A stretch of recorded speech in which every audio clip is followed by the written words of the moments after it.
ఏం కూర్చోడానికి చలికి పోతారా పైసలు ఇస్తారు వెళ్ళిపోయలే ఎవరికి వచ్చింది ఇప్పుడు తెలియదు.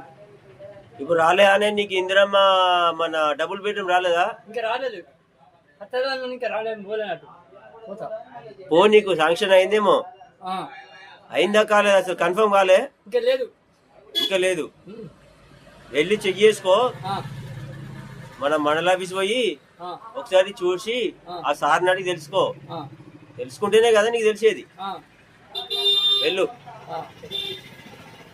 ఇల్లు పైసలు 10,000 20,000 అన్న ఇచ్చారు. ఇల్లు ఇస్తారా? ఇల్లున్నోళ్ళకు ఇల్లు ఇయ్యరు, ఉన్న వాళ్ళకి ఇవ్వరు. ఎందుకు ఇచ్చారు? పైసలు రాసాక వచ్చినాయి అట్లా ఎవరికన్నా ఉన్నారా? ఇంత అన్యాయం జరుగుతుందా ఈ డబుల్ బెడ్రూమ్ లా?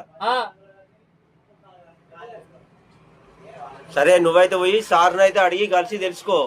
ఈ విషయం కూడా చెప్పు. సార్ మరి వాళ్ళకి ఎట్లా వచ్చింది, మరి నాకు నిలువ నీడలేదు, నాకెందుకు రాదు సార్ అని అడిగి తెలుసుకొని నువ్వు నీకు ఖచ్చితంగా నీకు వస్తుంది. నువ్వు వెళ్ళి సార్ని తెగలు మండల ఆఫీస్ లో. ఓకేనా? నేను Telangana YouTuber Mandamarri YouTube star Kasipeta స్వామిని ఫాలో అవ్వండి. మొదటి ఛానల్ కాసిపేట స్వామి, రెండోది మందమరి సినిమా. ఉంటా. నేను మీ కాసిపేట స్వామి.